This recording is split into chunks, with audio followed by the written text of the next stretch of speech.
Students, एक बार फिर से आपका एक नई वीडियो में बहुत बहुत स्वागत है। तो आज की इस वीडियो में हम प्रैक्टिस करेंगे एक्सटेट की, जो कि हमारी फ्लेमिंगो बुक के चैप्टर सेकंड लॉस्ट स्प्रिंग से लिया गया है। तो वीडियो के स्टार्टिंग से लेकर एंड तक जरूर देखिएगा। आइए वीडियो को शुरू करते हैं और सबसे पहले इस एक्सटेट को रीड करके इसको ट्रांसलेट करते हैं। इसके बाद हम इसके क्वेश्चंस और इसके आंसर्स को भी समझेंगे। अब इसको एक्सप्लेन कराने से पहले आपको एक चीज़ क्लियर करता हूँ कि ये जो एक्सटेट है इसमें कन्वर्सेशन चल रहा है। इसकी जो ऑथर है अनीस चंग, उनके बीच में, और इसका जो मेन कैरेक्टर है साहिब आलम, जिसका फुल नेम था, तो साहिब के और अनीस चंग के बीच में यहाँ पे बातचीत चल रही है इस एक्सटेट में। ठीक है, तो चलो इसको वर्ड टू वर्ड रीड करके ट्रांसलेट करते हैं। Why do you do this, I ask Sahib. आप ऐसा क्यों करते हैं, मैंने साहिब से पूछा। यानी कि अनीस चंग साहिब से पूछती है कि तुम ऐसा क्यों करते हो। आई जो यूज़ हो रहा है ये अनीस चंग के लिए यूज़ हो रहा है, जो कि इसकी ऑथर है। ठीक है, आगे इसको रीड करेंगे। Whom I encounter every morning scrounging for gold in the garbage dumps of my neighborhood. Whom यानी कि जिससे मेरा रोज़ सुबह सामना होता है जब वो स्क्राउजिंग कर रहा होता है, यानी कि गार्बेज में, कचरे में गोल्ड को तलाश कर रहा होता है मेरे पड़ोस में, तब मेरा सामना साहिब से होता है। ये कौन कहती हैं? अनीस जंग कहती हैं। तो भाई देखो, स्क्राउजिंग मतलब होता है तलाश करना, किसी चीज़ को सर्च करना। ठीक है, और गोल्ड से मतलब यहाँ पे कॉइन्स हैं, और गार्बेज का मतलब होता है कचरा। ठीक है, डंप्स मतलब ढेर, तो कचरे के ढेर में, और नेबर होता है मतलब पड़ोस में। ठीक है, तो क्या होता है कि जो अनीस जंग है, अनीस जंग साहिब को रोज़ अपने पड़ोस में सुबह गार्बेज में, यानी कि कचरे के ढेर में गोल्ड तलाश करते हुए देखती हैं, यानी कि उनका सामना होता है। ठीक है, और एक्चुअल में गोल्ड नहीं, वो कॉइन्स को या कुछ प्रीशियस थिंग्स को कचरे के ढेर में तलाश कर रहा होता है। ठीक है, इतना समझ आया ना। चलो आगे मूव करते हैं। Sahib left his home long ago. Sahib ने अपना घर लंबे समय पहले छोड़ दिया। लेफ्ट लीव की सेकेंड फॉर्म है, तो साहिब ने बहुत समय पहले अपने घर को छोड़ दिया। Set amidst the green fields of Dhaka. तो साहिब का जो घर था वो ढाका के हरे भरे खेतों के बीच में मौजूद था। तो अमिस्ट का मतलब होता है यहाँ पे अमंग, यानी कि बीच में, यानी कि मिडिल। ठीक है, ग्रीन फील्ड यानी कि हरे खेतों, तो हरे खेतों के बीच में साहिब का घर था। कहाँ पे? ढाका में, जो कि बांग्लादेश की कैपिटल है। ढाका क्या है? Dhaka is the capital of Bangladesh, तो बांग्लादेश की कैपिटल है ढाका। तो साहिब का घर कहाँ पर था भाई? ढाका में था। ठीक है, वहाँ से वो छोड़कर आ गया। His home is not even a distant memory. उसको उसका घर अब उसकी मेमोरी में भी नहीं है, यानी कि उसको अब अपना घर ठीक से याद भी नहीं है कि कैसा उसका घर था, किस तरह से उसका घर दिखता था, क्योंकि ये बहुत पुरानी बात हो गई। बहुत लंबे समय पहले उसने अपने घर को छोड़ा था। ठीक है, और अपने घर को छोड़कर वो इंडिया आ गया था। There were many storms that swept away the fields and his homes, his mother tells him. तो वहाँ पे बहुत सारे तूफान आए हुए थे।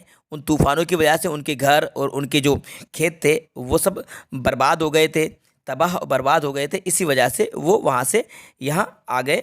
ये भी उसको साहिब की मदर बताती हैं। ठीक है, साहिब की माँ साहिब को ये बताती है कि वहाँ पे बहुत सारे तूफान आए थे, उन तूफानों की वजह से उनके घर, उनके खेत सब बर्बाद हो गए। ठीक है, दैट्स वाई दे लेफ्ट, इसी वजह से उन्होंने अपने घर को छोड़ दिया।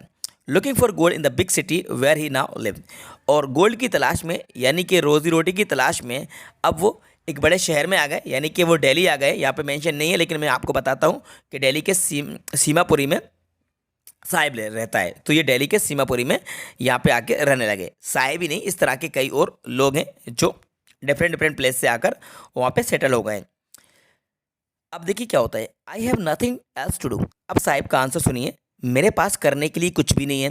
ही मटर्स, यानी कि साहिब बड़बड़ाता है, धीमी सी आवाज़ में बोलता है। लुकिंग अवे, नज़रें चुराता हुआ, नज़रें नहीं मिलाता, दूसरी तरफ देखता हुआ वो मैडम को आंसर देता है। गो टू स्कूल, आई से गिलिबली। अब लेकिन मैडम क्या बोलती हैं? गो टू स्कूल, स्कूल जाओ, आई से गिलिबली, यानी कि कॉन्फिडेंटली उसको आंसर देती हैं कि भाई तुम स्कूल जाओ, जब तुम्हारे पास कोई काम नहीं है तो स्कूल जाया करो। Realising immediately how hollow the advice must sound.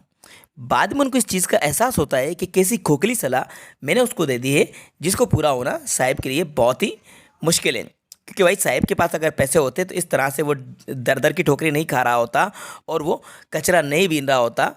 अगर साहिब के पास पैसे होते तो वो अच्छे खासे स्कूल में जाके स्टडी कर रहा होता। ठीक है, फीस कहाँ से देगा, यूनिफॉर्म कहाँ से खरीदेगा, बुक्स कहाँ से खरीदेगा, पैसे कहाँ से आएंगे। ठीक है, अब मैडम ने तो बोल दिया कि भाई स्कूल जाओ, लेकिन भाई स्कूल जाने में पैसा लगता है ना, और आजकल की पढ़ाई कितनी ज़्यादा खर्चीली है, you know very well. Okay, चलो मूव करते हैं। There is no school in my neighbourhood. अब साहिब का स्मार्टली आंसर सुनिए। There is no school in my neighbourhood, मेरे पड़ोस में कोई स्कूल नहीं है। When they build one I will go, जब वो बनवा लेंगे यानी जब कोई बनवाएगा तब मैं वहाँ पे जाऊँगा। ये साहिब का स्मार्टली आंसर होता है कि भाई मेरे पड़ोस में कोई स्कूल ही नहीं है, जब कोई स्कूल बनवाएगा, स्कूल खुल जाएगा तो मैं स्कूल जाने लगूंगा। ये कन्वर्सेशन था। अब समझते हैं आंसर। पहले क्वेश्चन है who is I in the above line, ऊपर जो लाइन से उनमें आई कौन है। मैंने आपको स्टार्टिंग में बताया था अनीस जंग, जो कि इसकी ऑथर है। तो राइट आंसर क्या होगा बच्चों, अनीस जंग। अल्फोंस डोडेट नहीं होगा, ये आपका द लास्ट लेसन का था, यानी कि फर्स्ट चैप्टर का था, ठीक है। तो इसका राइट आंसर ए वाला है, अनीस जंग। अब देखेंगे second number, which chapter has this extract been taken from. ये जो एक्सट्रैक्ट है ये कौन से चैप्टर से लिया गया है, ये भी मैंने आपको स्टार्टिंग में बताया था, लॉस्ट स्प्रिंग। ये लॉस्ट स्प्रिंग से लिया गया है, यानी कि ए वाले से। ए राइट आंसर है, लॉस्ट स्प्रिंग। आगे बढ़ते हैं क्वेश्चन नंबर थर्ड की तरफ। What does the word amidst mean, amidst का आपको मीनिंग बताना है। इसका होगा इन द मिडिल ऑफ, यानी कि मध्य में, बीच में। ये राइट आंसर है। समझ आ रहा है ना, मैंने आपको एक्सप्लेन करा दिया था, एक्सट्रा सब आपको बनेंगे।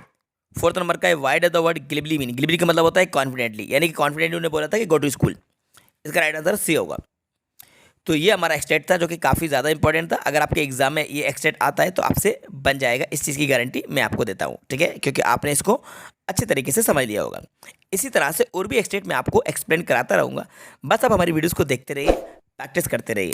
तो आई होप ये वीडियो आपको पसंद आई होगी। सो गाइस वीडियो को लाइक कीजिएगा, अपने सभी फ्रेंड्स के साथ ज़्यादा से ज़्यादा शेयर ज़रूर कीजिएगा। और हाँ, अगर आप चैनल पर नए हैं और अभी तक आपने चैनल को सब्सक्राइब नहीं किया है तो चैनल को ज़रूर सब्सक्राइब कर लीजिएगा। Thanks for watching.